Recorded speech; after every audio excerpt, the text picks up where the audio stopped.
As an internet user, have you ever wondered how much information you can gather about someone online, even if their account is set to private? Let's talk about open source intelligence. This is a legit technique used by hackers to gather information about their targets or law enforcement agencies to track down criminals. But what exactly is it, and how is it done? Before I answer, I want to use this opportunity to introduce the community of hackers, because there's so much I can't share on YouTube, whether it's because of platform rules or because some skills need deeper hands-on explanations. Many of my videos got deleted, and that's why I created a Policy Point learning community for you, a place where I can share everything. When you join, you're not just getting another course, you're getting access to complete ethical hacking guides, the tools and techniques I wish someone had handed me when I was starting out. And here's the kicker. This is the stuff I don't teach on here. No watered down content, no clickbait, just raw, actionable knowledge. On top of that, you'll join an exclusive community on Discord. I pinned the link in the comments section below, but it's not for everyone. The link is only available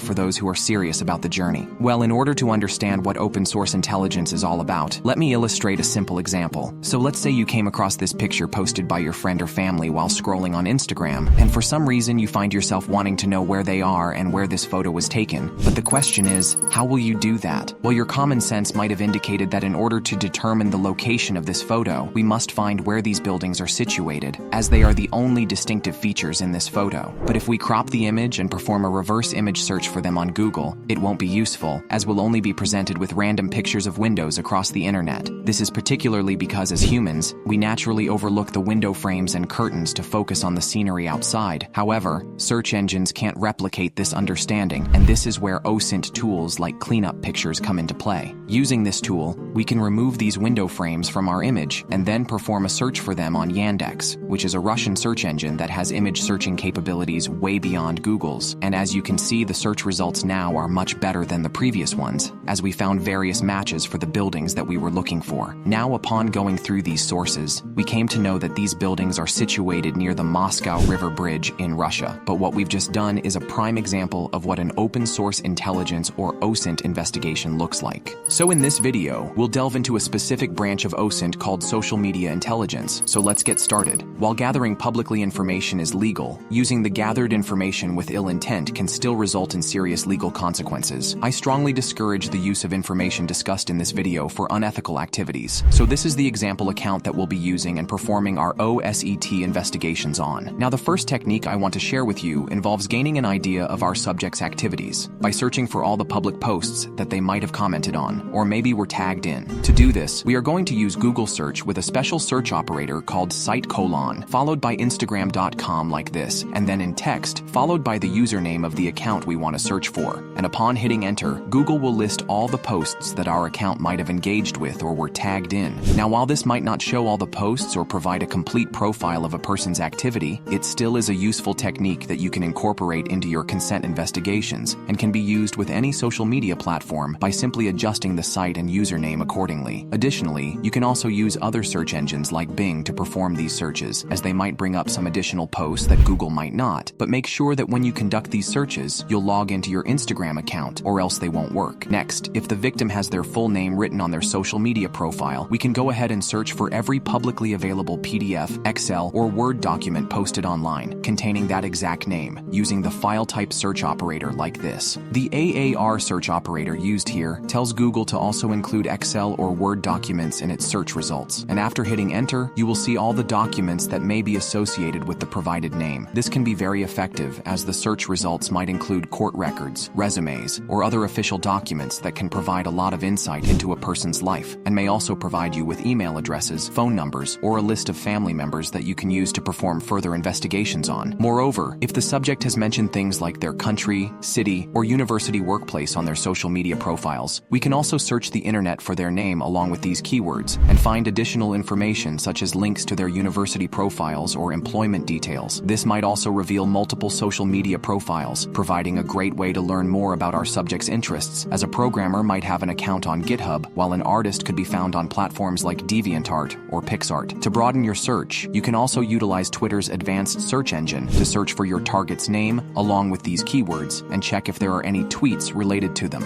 Another effective OSINT technique involves checking if the subject has uploaded their own face of their profile picture, as we can use a tool called facecheck.id to search for their presence on the internet using facial recognition for free. What I particularly like about this tool is that it also includes social media platforms in its searches and is quite proficient at facial recognition. However, if you can't find anything on this website, another option is to use a paid tool called PMEs that has a slightly good facial recognition software but doesn't include any social media accounts in its searches. You can also search for the username of your subject across multiple social media platforms and find their presence online. Additionally, if you found the email address of your subject through Google Dorking or any other means, you can also run that email on websites like FEOS or haveabeanpon.com and discover social media accounts that may be associated with that email. Finally, you can also visit a website called inteltechniques.com and find additional OSINT tools for multiple social media platforms there. Anyway, guys, that wrap up the video, as the purpose was just scratching the surface and exploring how much information can be gathered about someone, even if their account is set to private. Now, if you're interested in learning more and diving deep into the topic, I will put a link in the description or comment section where I explained everything in detail, as I can't share most of the things on YouTube because of platform restrictions. Be among the first to grab this opportunity and unlock the full experience. If you have any questions, make sure to ask them in the comments section down below, and I will see you in the next one. See you soon.